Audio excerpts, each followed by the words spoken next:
지난주에 로마서 12장 1절 말씀을 가지고 나누었던 그 내용들을 기억하리라 생각하는데요. 이제 우리가 그 하나님 은혜에 감사해서 하나님께 드릴 수 있는 많은 헌신들이 있지만 하나님이 가장 기뻐하시는 헌신은 예배라는 것, 이것이 큰 전제였고요. 그런가 하면은 우리가 드릴 수 있는 가장 소중한 재물은 다른 그 무엇이 아니라 나 자신, 순종을 통해서 하나님께 나의 전인격적인 삶을 드리는 것이 가장 중요하다는 말씀도 드렸고요.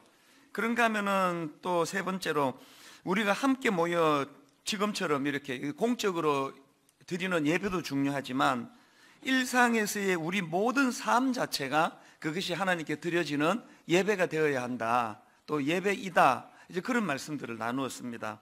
그래서 메시지 성경에 나오는 이 말씀 아마 기억하실 텐데요.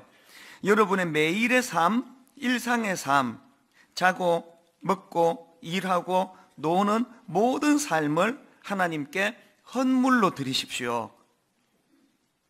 그래서 지난주에 말씀드린 대로 참된 예배는 주일 예배 축도 후에 비로소 시작된다. 이게 참 중요한 메시지라고 말씀을 드렸습니다. 엿새 동안의 세상에서의 삶, 이것이 얼마나 소중한 하나님께 드려지는 예배가 될 수 있다는 이걸 마음에 품으신다면 이제 오늘 살펴볼 로마서 12장 2절 말씀은 그 지난주에 살펴본 이 1절 말씀의 연장이라고 그렇게 말씀을 드려도 과언이 아닙니다. 실제로 그 번역하는 과정에서 우리말 성경에서는 그거 빠뜨렸지만 원어로 보면은 2절 말씀이 이렇게 시작합니다. 접속사 카이라는 이 접속사로 2절이 시작을 하는데요. 이 카이라는 이 접속사는 우리말로 하면은 그리고 혹은 또한 이런 뜻을 가진 접속사입니다. 그래서 12장 2절은 이렇게 읽으셔야 합니다.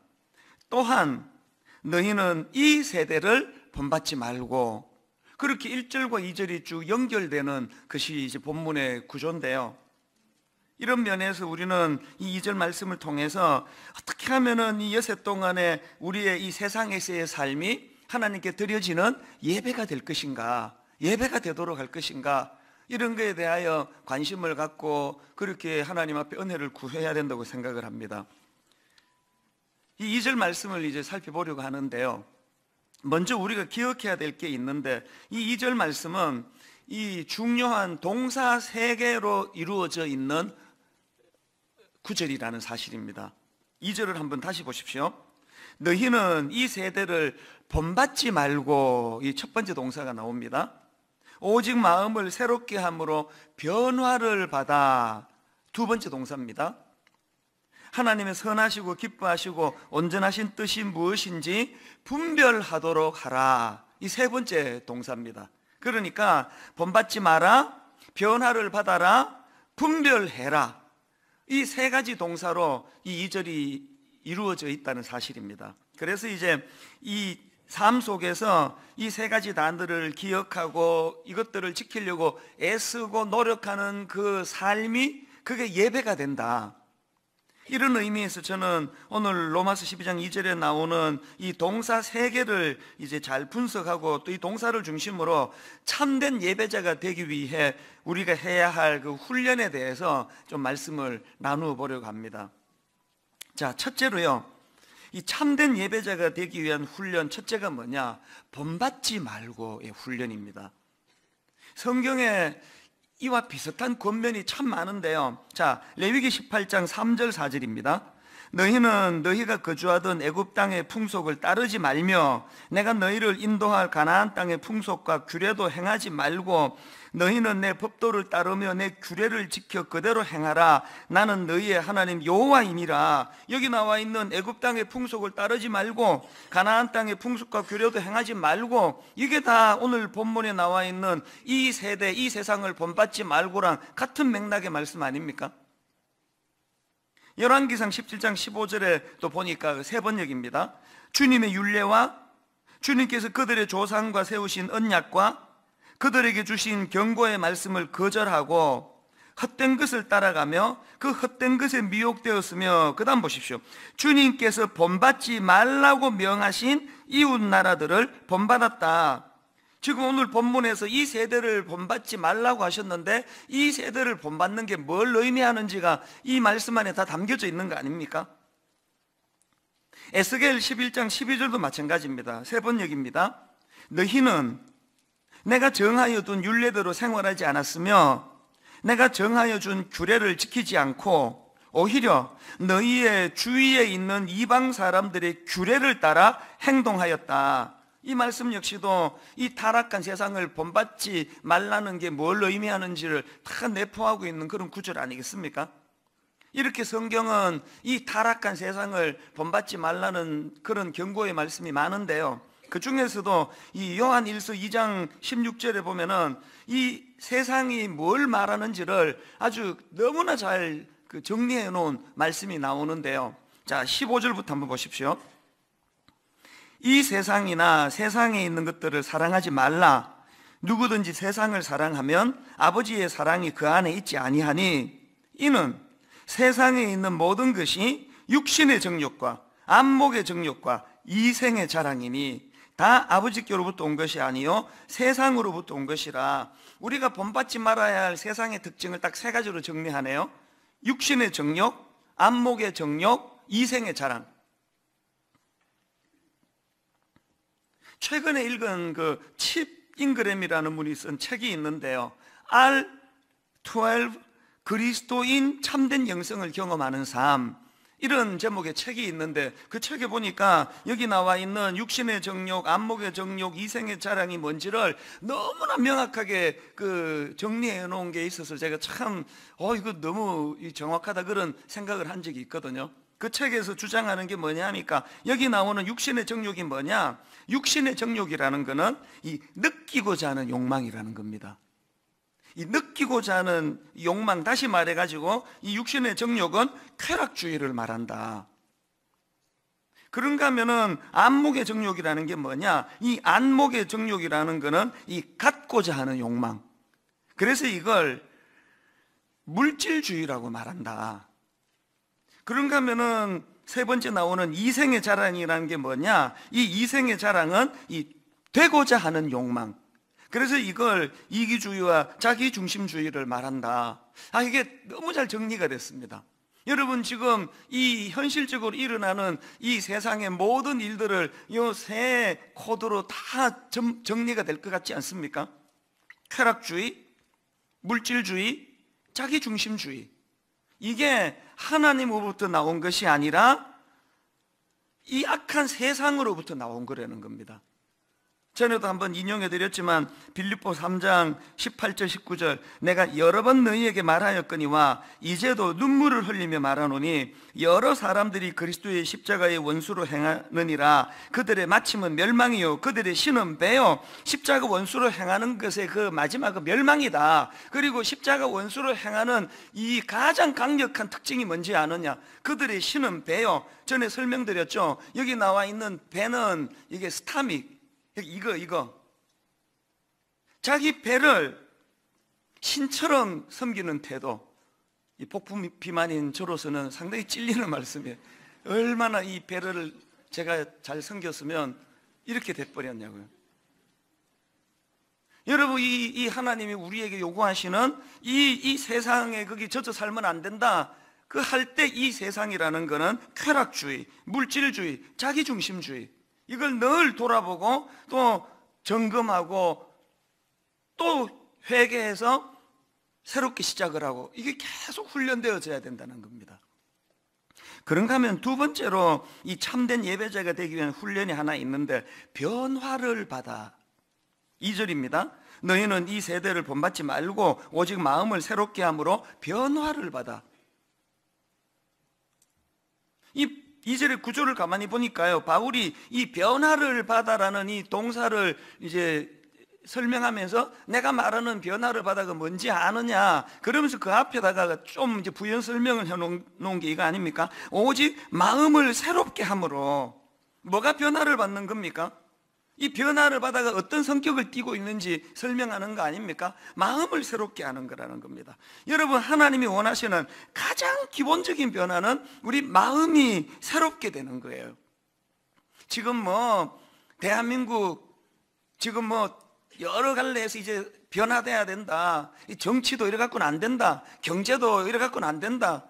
또 교육도 이래 갖고는 안 된다. 교회도 변화돼야 된다. 많은 부분에 지금 변화를 요하는데 이 모든 변화가 가능하게 하는 마스터 키 같은 첫 출발이 뭘까요?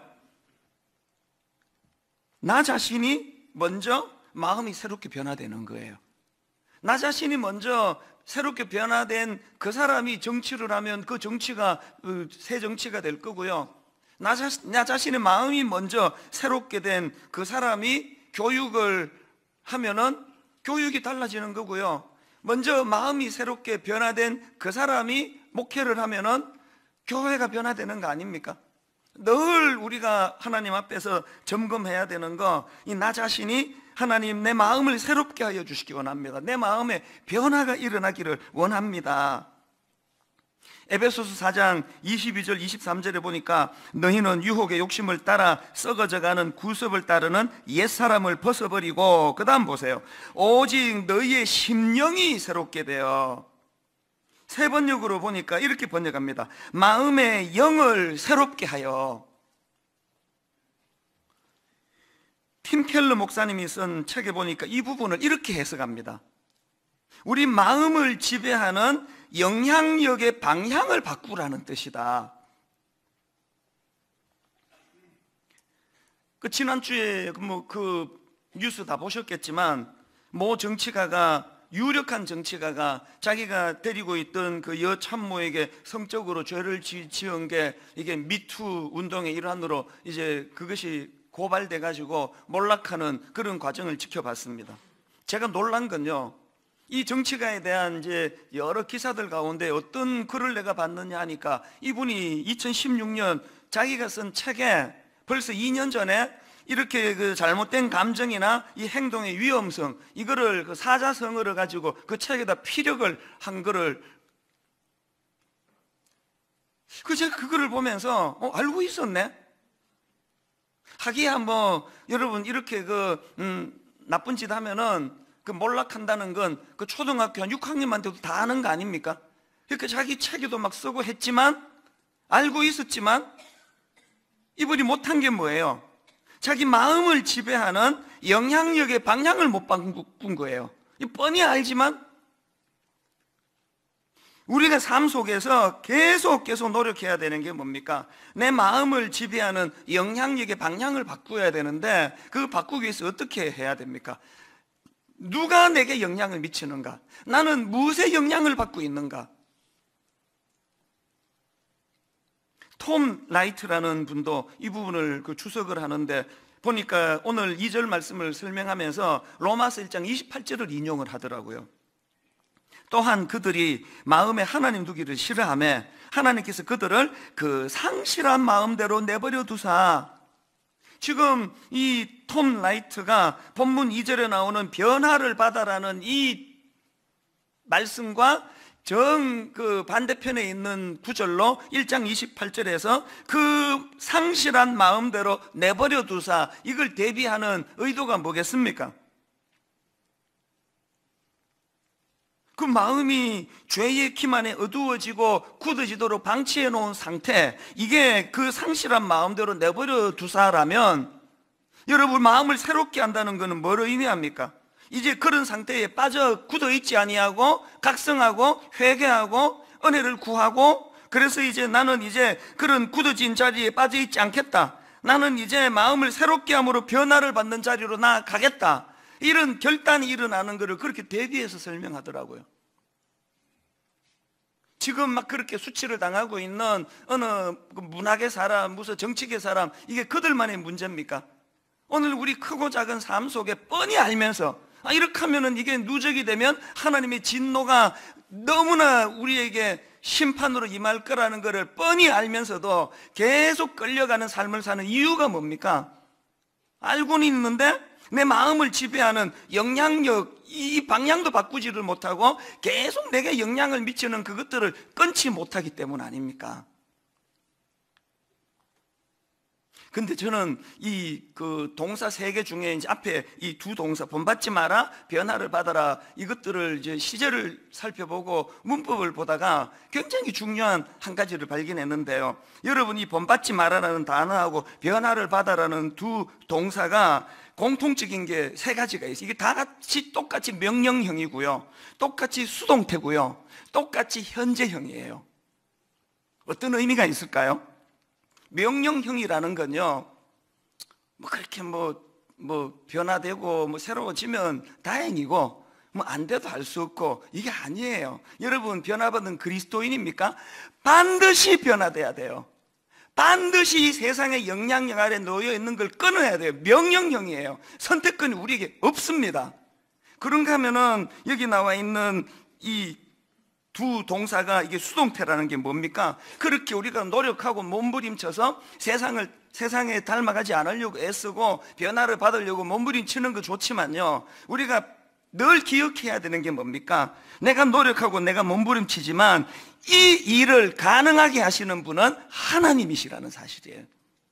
이걸 놓치시면 안 됩니다. 그렇기 때문에 우리는 한편으로 내 의지를 다해서 노력을 해야 되지만 늘 은혜를 구해야 돼요. 그리고 내 삶 속에서 늘 그분과 가까이, 또 그분에게 순종하려는 삶을 통해서 이게 이 수동태다, 이거 내가 할 수 있는 거 아니다. 여러분이 좋아하는 그 찬양이요, 세상의 유혹 시험이 내게 몰려올 때에 나의 힘으론 그것들 모두 이길 수 없네. 나의 힘으로는 제대로 부를 수가 없습니다. 이 가사를 잊으시면 안 돼요. 세상의 유혹심이 내게 몰려올 때 나의 힘으로 그것들 모두 이길 수 없습니다. 그래서 어떡합니까? 거대한 폭풍 가운데 위축된 나의 영혼, 어찌할 바를 몰라 헤매고 있을 때는, 그때는 어떡하라고요? 주님을 찬양하라는, 주님을. 무슨 뜻입니까? 개입시키라는 게, 주님을. 여기 누가 여기 그 유혹을 이겨낼 장사가 있습니까? 그런가 하면은 이게 두 동사가 다 같이 현재형이다. 이건 뭐를 의미할까요? 여러분, 마음을 새롭게 하고 변화를 받는 이 일, 또 이 세상을 본받지 않으려고 몸부림치는 이 몸부림, 이거는 한 번 해서 되는 게 아니라는 거예요. 현재형이 뭘 말합니까? 지속적으로 계속 이루어져야 되는 거예요. 그런가 하면은 세 번째로 이 참된 예배자가 되기 위한 훈련, 분별하라, 분별하라. 2절 다시 보십시오. 너희는 이 세대를 본받지 말고 오직 마음을 새롭게 함으로 변화를 받아 하나님의 선하시고 기뻐하시고 온전하신 뜻이 무엇인지 분별하도록 하라. 여러분, 오늘 우리가 훈련해야 될 정말 중요한 것 중에 하나가 이 분별력의 훈련 아닙니까? 지금 이 세상은요, 막 옳고 그름에 대한 이 가치관이 너무 혼란스럽고, 막 저도 저 자신이 너무 무시한 것 같아요. 어떻게 해야 될지를 모를 때가 많습니다. 그 지금 무리를 일으키는 정치가나 문학계 이런 분들을 보면은 대놓고 악한 사람도 있지만요, 아마 또 상당한 사람들은 너무나 환경적으로 그런 환경에 노출이 돼 있고, 너무나 그런 유혹에 막 전부 막 골리앗처럼 괴물처럼 와가지고 저를 유혹한다면은 거기에 넘어간 사람 누가 있습니까? 너무나 달콤하게, 너무나 매력적으로. 그렇기 때문에 분별력. 마침 그 지난주 그 큐티 본문을 보니까 우리가 쓰고 있는 매일 성경이 이제 유라굴라 태풍, 그 바울이 경험한 유라굴라 태풍을 본문으로 이제 목요일부터 쭉 설명이 되는 거를 여러분 다 이제 보셨을 텐데요. 저도 이제 큐티를 하다가 보니까 저는 그 태풍이라고 하는 그 장애물을 경험했을 때 이제 두 종류더라고요. 하나님의 사람으로 상징하는 바울의 판단력하고, 또 세상 사람으로 상징되는 백부장, 선장, 선주, 이 사람들의 판단력하고의 그 차이점이 확 드러나는 게 제가 눈에 확 들어오는 걸 경험했습니다. 자, 먼저 백부장과 선장과 선주의 판단 기준 한번 보십시오. 사도행전 27장 13절. 남풍이 순하게 불매 그들이 뜻을 이룬 줄 알고 닻을 감아 그레데 해변을 끼고 항해하더니, 이 지금 백부장, 선장, 선주들의 판단력의 기준은 눈에 보이는 남풍이 순하게 불매예요. 그리고 바로 그 앞에 12절도 보십시오. 그 항구가 겨울을 지내기에 불편함으로, 이 전부 그 자기 기준이라는 게 현실에 얼마나 더 이게 편한가, 이게 얼마나 더 유익한가, 이게 얼마나 내게 더 좀 이게 좋은 건가, 그리고 눈으로 보기에 남풍이 부나 안 부나, 이게 세상 사람들의 판단력의 기준이에요. 이번에도 계속 우리가 좀 매스컴을 통해서 경험하는 게 뭐예요? 그 악한 사람들의 기준을 보니까요, 그 무슨 배우인가 그 사람도 그랬고, 그들의 판단의 기준은 내가 저지르는 일로 말미암아 저 여자가 얼마나 그 영혼이 다치고 고통했는가 아니더라고요. 이게 들킬 수 있나? 이게 들킬 건가? 안 들킬 건가? 그래서 안 들킬 것 같으면 발뺌하잖아요. 나 그런 짓 안 했다. 그러다가 이틀 뒤에 또 했다. 그 모든 판단의 기준은 진리가 아니라 이 들킬 건가? 이 남풍이 부나 지금? 이게 세상의 판단력의 기준이에요. 자승자박이라는 말 아시죠? 그렇게 잘 돌아가는 머리로 남풍이 부나 안 부나 보고 들키지 않은 일만 골라가면서 했는데, 이게 8년 지나고 9년 지나가지고 미국에서 시작한 미투 운동이 자기 발목을 잡을 줄 누가 알았겠냐고요. 눈에 보이는 남풍이 부나 안 부나로 뭐를 결정하는 판단력은 이렇게 위험한 거예요. 여기에 반해가지고 이 바울의 판단력의 기준이 뭡니까? 이제 그렇게 잘못된 판단으로 이제 항해를 시작했다가 유라굴로 태풍을 만나 죽을 고생을 하는 그 절망하는 사람들을 바울이 위로하는데요. 자, 사도행전 27장 22절 23절입니다. 내가 너희를 권하노니 이제는 안심하라. 너희 중 아무도 생명에는 아무런 손상이 없겠고 오직 배뿐이리라. 무슨 근거로 이런 말을 하느냐? 바로 그 다음 23절. 내가 속한 바 곧 내가 섬기는 하나님의 사자가 어젯밤에 내 곁에 서서 말하되. 여러분, 여기에서 포인트는 하나님의 사자가 아닙니다. 여기서 포인트는 그 하나님의 사자의 말이 아니고요, 그 하나님의 사자를 보내주신 하나님이에요. 하나님. 지금 설교할 때, 예배를 드릴 때 이 찬수 목사가 포인트가 되면 이거 예배가 아니에요. 저로 하여금 하나님의 말씀을 대변케 하신 하나님의 말씀이 기준이 돼야 돼요. 여러분, 이 세상 사람을 상징하는 백부장 선장과 선주의 판단력의 어떤 근거 기준하고 하나님의 사람을 상징하는 바울의 판단력의 기준 근거가 확 드러나는 게 느껴지지 않습니까? 여러분, 예수 믿는 여러분은 엿새 동안의 삶에, 여러분 모든 일상생활에 어떤 결정을 해야 될 때 판단의 기준은 혹시 백부장과 선장과 선주와 같은 그 기준은 아니신가요? 남풍이 부나? 저는 여러분들이 늘 삶 속에서 눈에 보이는 어떤 그런, 이게 내게 여기에 유리한가? 여기 들킬까 안 들킬까? 이런 어떤 얄팍한 근거를 판단 기준으로 삼는 우리의 그 죄성을 늘 하나님께 은혜를 구하면서, 우리의 근거는 하나님의 말씀, 진리. 이게 내가 수치를 당하더라도 내 부끄러운 것들은 내가 먼저 이것들을 하나님 앞에 고백하고 또 상대방에게 용서를 구하고, 이런 것들이 계속 우리 안에서 훈련되어져야 한다는 겁니다. 그런데 여러분, 여기서 참 중요한 한 가지 포인트를 제가 발견을 했는데요.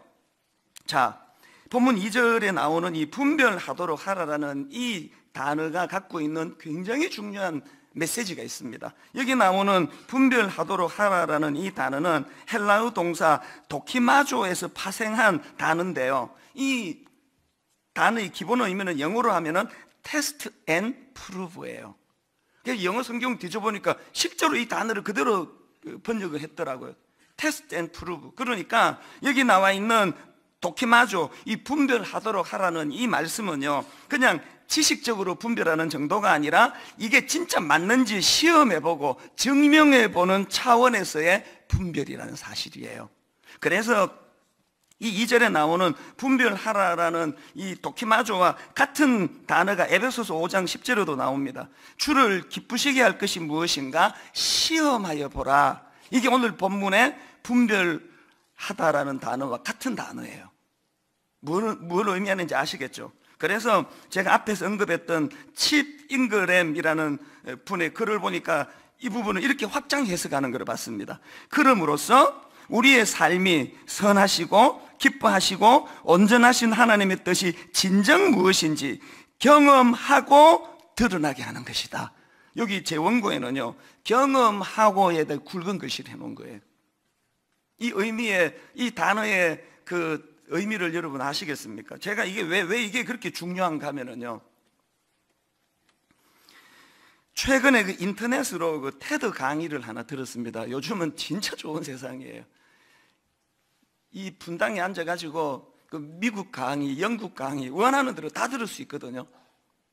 제가 이 테드 강의 하나 너무나 오늘 이 말씀에 유효한 그런 강의를 제가 들었는데, 그 영국의 저널리스트 요한 할이라는 분이 강사인데요, 이 마약 중독에 관한 강의를 했습니다. 이분이 주장하는 게 미국이나 영국이나 현실적으로 유럽 같은 나라가 취하고 있는 마약 정책은 다 잘못됐다는 거예요. 지금 일반적으로 그 국가들이 취하는 마약 정책은 뭐예요? 격리예요. 마약하다가 들키면 잡아가 감옥에 넣고 격리시키는데 이걸로 효과 없다는 겁니다. 그러면서 예를 하나 드는데요, 브루스 알렉산더라는 밴쿠버의 그 심리학 교수랍니다. 이 브루스 알렉산더 교수의 실험을 소개하는데, 그 알렉산더 교수라는 분이 무슨 실험을 했느냐, 이 쥐 한 마리를 우리에다 가두어요. 그리고는 이제 물병을 이제 2개를 제공을 하는데, 꽂아 놓았는데, 하나는 정상적인 일반 우리가 먹는 그 물이에요. 그리고 또 하나에는, 물병에는 헤로인이나 코카인이 든 물이에요.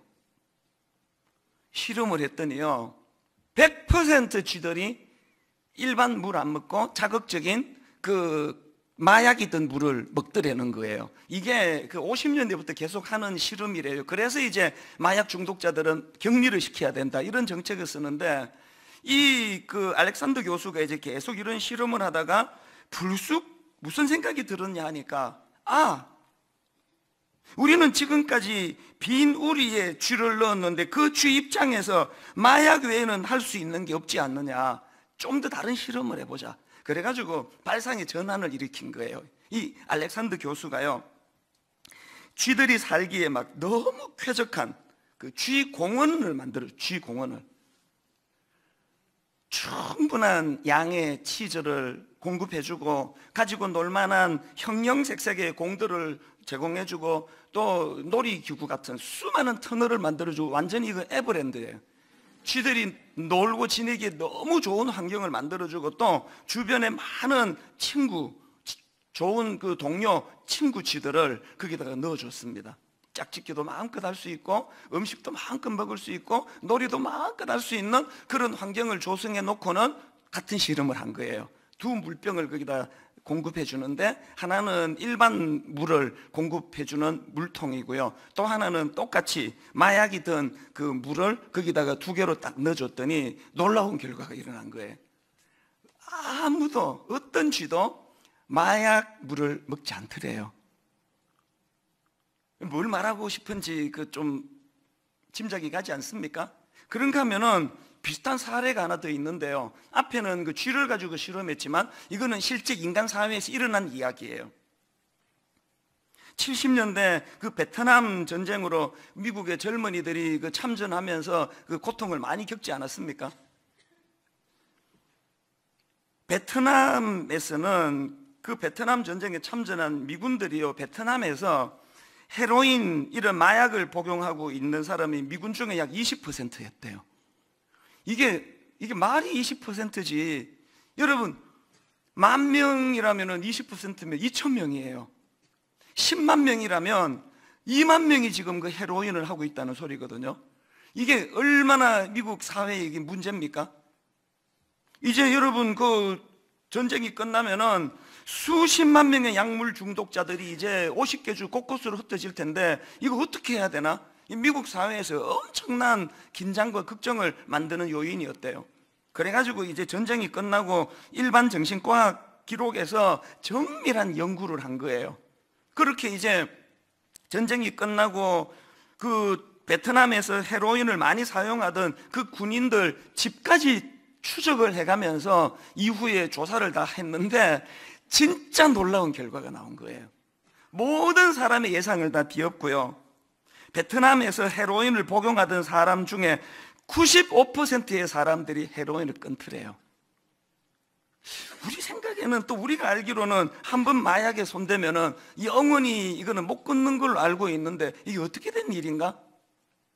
금단 현상도 없고요, 재활시설에서 치료를 받은 적도 없는데 딱 끊더래요. 어떻게 이런 일이 가능했느냐? 월남 전에 그 불안하고 두려운 상황 속에서, 그리고 그 베트남 전쟁 같은 데 보면은 막 그 정글 이런 것 자체가 공포 아닙니까? 언제 뭐가 튀어나올지 모르는 극도의 긴장과 불안 속에서 그 헤로인을 할 수밖에 없었던 미군들이었지만, 이제 전쟁이 끝나고 홈 스위트 홈, 너무너무 그리웠던 집에 가고 아내를 만나고 자녀들을 만나고 형제를 만나고 너무 안락하고 편안한 집안에서 생활하니까 헤로인이 저절로 끊어지더라는 거예요. 이런 이제 내용을 다룬 강연이었는데요, 저는 그 강연을 들으면서 영적으로 정말 중요한 메시지를 찾은 거예요. 여러분, 우리가 이 타락한 세상에 물들지 않으려고 애쓰는 거 필요합니다. 내 이번 주에도 내가 죄 안 져야지. 그래서 지난주에는 내가 10번 죄 지었는데 이번 주는 8번으로 줄였네, 뭐 이런 노력도 필요하지만, 여러분, 세상에 물들지 않으려는 노력, 죄 짓지 않으려는 노력보다 더 중요한 거는 하나님의 선하시고 기뻐하시고 온전하신 뜻이 무엇인지를 내 삶 속에서 경험하는 거예요. 테스트 앤 프루브라 그러잖아요. 십자가의 기쁨, 십자가의 능력, 십자가를 주신 그 하나님의 사랑의 감격. 우리가 잘못하고 있는 게 뭐예요? 신앙교육의 실패가 뭐예요? 저도 어릴 때부터 보수적인 교단에서 자라가지고 눈만 뜨면 하는 게 강요였습니다. 예배 빠지면 안 된다. 왜 예배에 빠지면 안 되는지, 예배가 얼마나 놀라운 기쁨이 되는지 가르쳐주는 선생님들은 별로 없었습니다. 술 마시면 안 돼? 담배 피면 큰일 나? 너 함부로 여자 사귀면 죽을 줄 알아? 그 여자를 사귀면 왜 죽어야 되는지 안 가르쳐주고, 미투 운동 알지? 이렇게 설명을 하면 알겠는데, 다짜고짜 여자 사귀면 죽어. 그런데 억울하게 그 죽을까봐 33살까지 내 장가를 못 갔잖아요. 우리의 신앙이요, 이것도 하지 마, 그것도 하지 마, 지각하지 마, 졸지 마. 예배 시간에는 집중해야 돼, 헌금해야 돼. 왜 11조 안 해? 온통 하지마 하지마 하지마로 가득 차지만, 그래서 우리가 갖는 비극이 뭐예요? 세상 사람들보다 죄 안 지려고 참고 못 참겠다 해버리고 해서 우리가 세상 사람과 다른 거 딱 한 걸음 뒤 늦게 하는 것 뿐이에요. 틀렸습니까? 우리가 하나님 앞에 기억하고 기억해야 되는 건, 죄 짓지 않으려고, 세상 닮아가지 않으려고 노력하는 것도 필요하지만, 여러분, 테스트 앤 프루브래요. 놀라우신 그 하나님의 사랑을 내 삶 속에서 맛보는 겁니다. 경험하는 겁니다. 그래서 여러분, 시편 34편 8절, 너희는 여호와의 선하심을 맛보아 알지어다.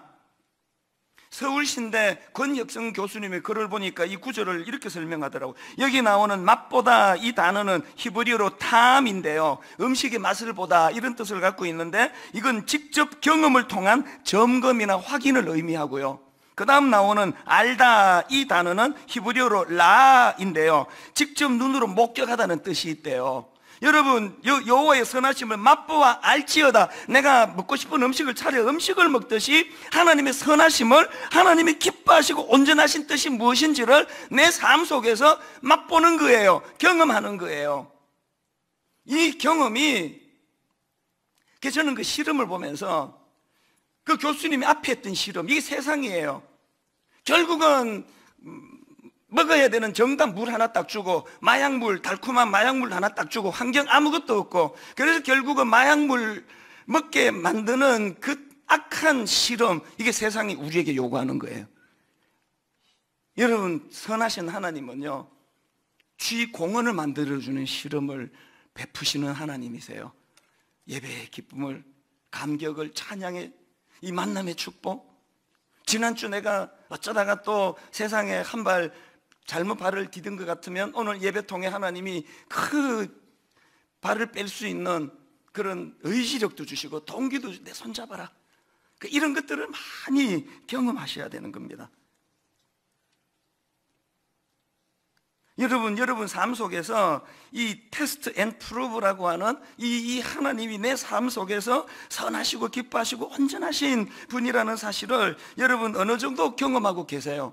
그리고 내가 그렇게 몸부림을 칠 때 성령님이 내게 얼마나 아름다운 가이드가 되어 주시는가. 갈라디아 5장 16절, 내가 이르노니 너희는 성령을 따라 행하라. 그리하면 육체의 욕심을 이루지 아니하리라. 이 좋은 길로 인도하시는 분이 성령님이십니다. 그래서 저는 지난 한 주 내내 그 되뇌었던 문장 하나가 있는데 화면으로도 제가 좀 띄워달라 그랬습니다.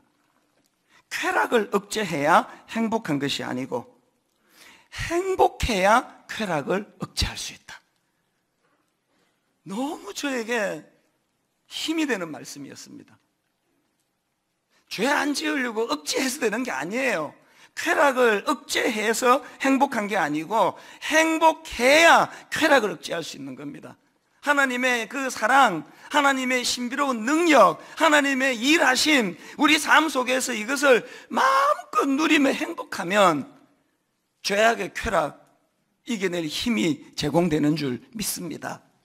한 가지 이야기만 드리고 이제 말씀을 정리하려고 하는데요. 하나님은 저에게 정말 자상한 분이에요. 이런 이제 설교를 쭉 하고 있는데 하나님이 그 목요일이에요. 제가 아끼는 그 집사, 젊은 두 분의 집사가 있는데요. 오랜만에 이제 이 두 집사님이 저를 찾아 놀러 온 거예요. 딱 이제 제 사무실로 이 두 집사님이 딱 들어오는데 이 두 분 중에 한 분이 홀 쪼개가지고 온 거예요. 정말 다이어트가 성공을 해가지고요. 저는 지금 막 온통 이 복부 비만이 내 이 마음에 관심이기 때문에 막 하고 싶은 얘기 다 뒤로 미루고 집요하게 물었습니다. 어떻게 된 일이냐? 무슨 짓을 저지른 거야? 비결이 뭐야? 그랬더니 이분이 딱 하는 이야기가요, 다이어트를 했대요.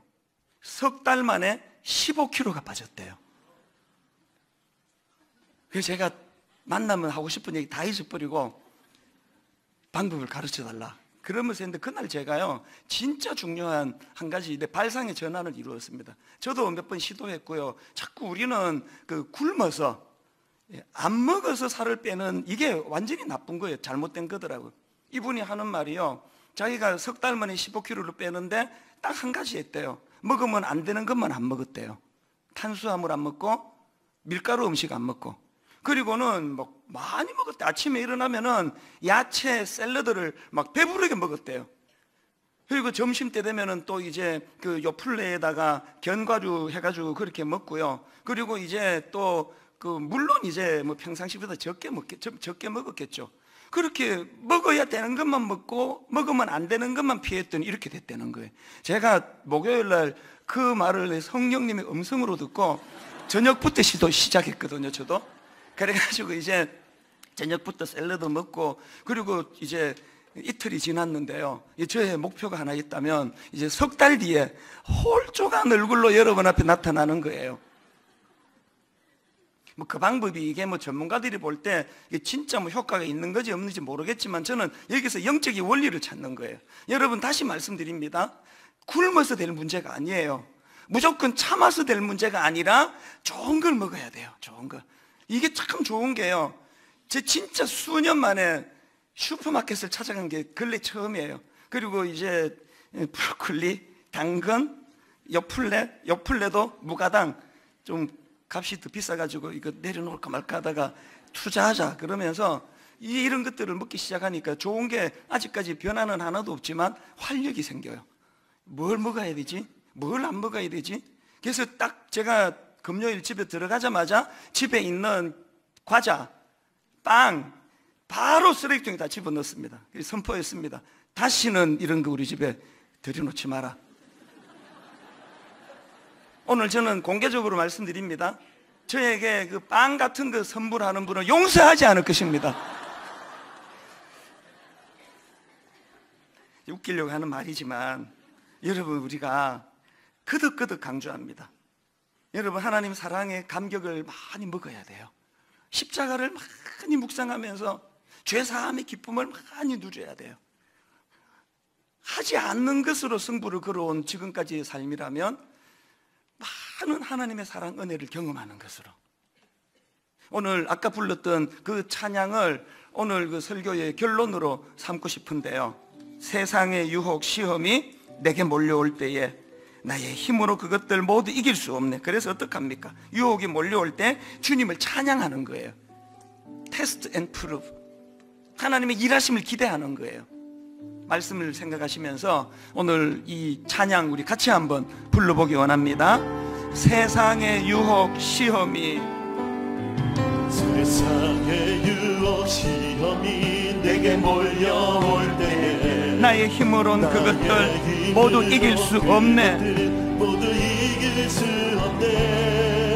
거대한 폭풍 가운데 위축된 나의 영혼, 어찌할 바를 몰라 헤매이고 있을 때, 헤매이고 있을 때 주를 찬양,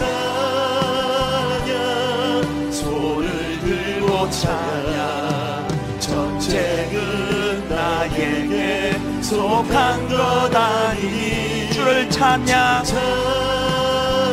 손을 들고 찬양. 전쟁은 하나님께 속한 것이니 거짓과 속임수로 가득 찬 세상에서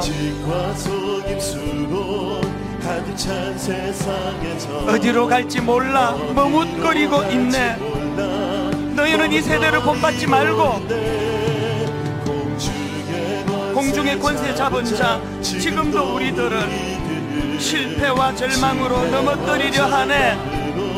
여러분, 그때 해야 되는 일 테스트 앤 프루브입니다. 주를 찬양, 손을 들고 찬양. 전쟁은 나에게 속한 것 아니니 주를 찬양, 손을 들고 찬양. 전쟁은 하나님께 속한 것이니.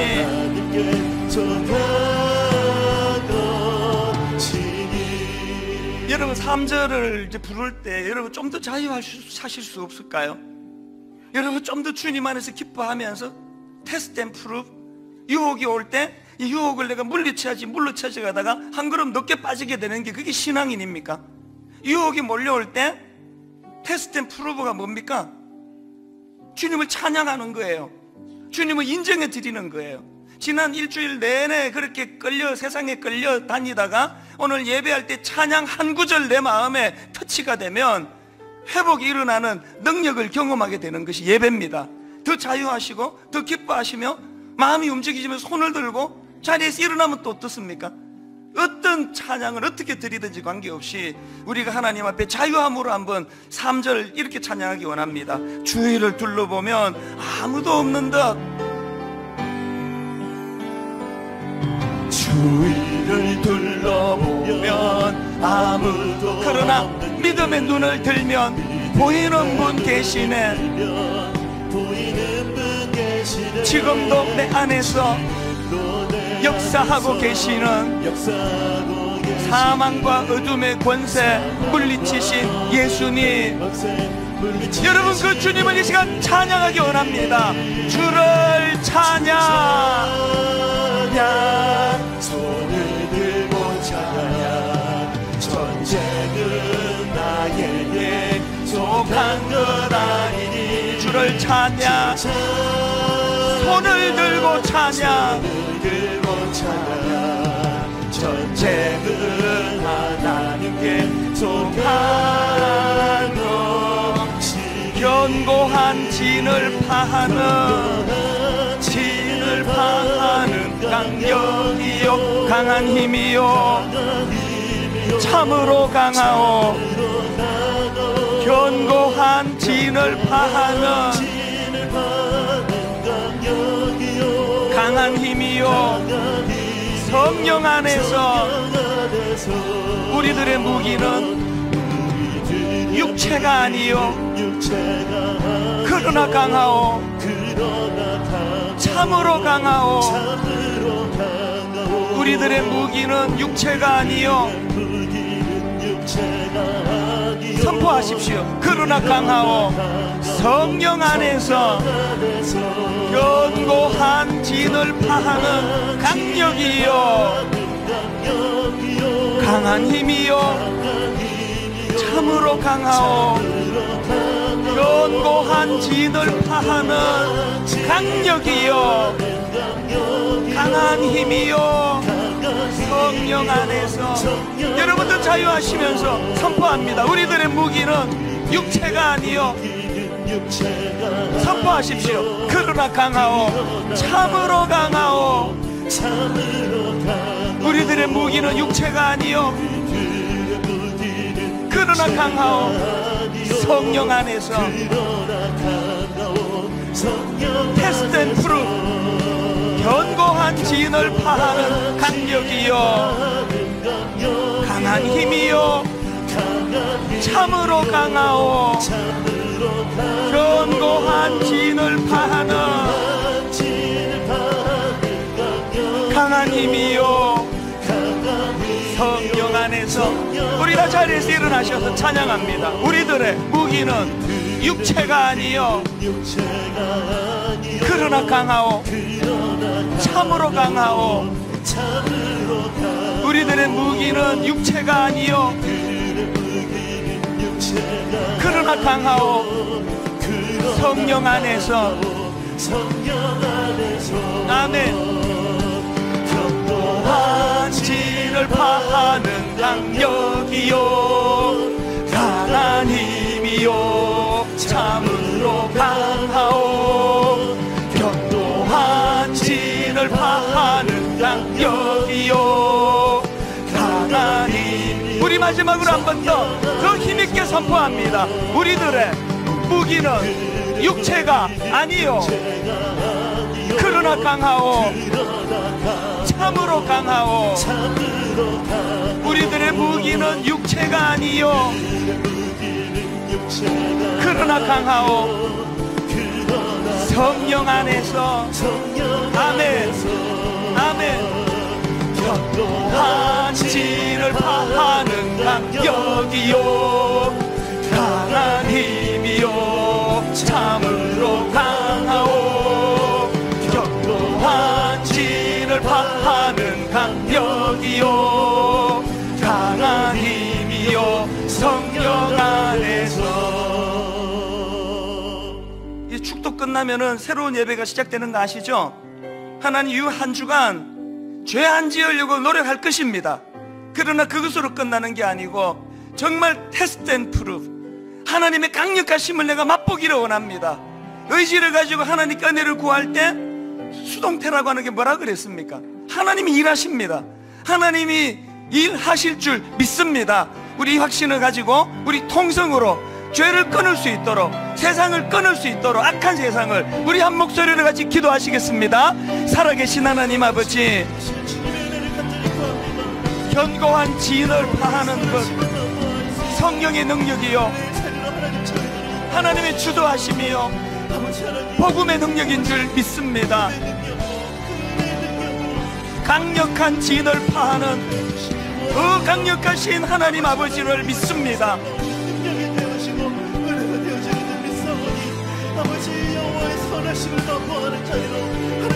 축도가 끝나면 새로운 예배가 시작되는 줄 가르쳐 주셔서 알게 되었습니다. 하나님 이번 한 주간 동안 내 삶이 예배가 되게 하시고 아버지 이번 한 주간 이 세대를 본받지 말라는 그 말씀이 구현되는 한 주간 되게 하여 주시옵소서.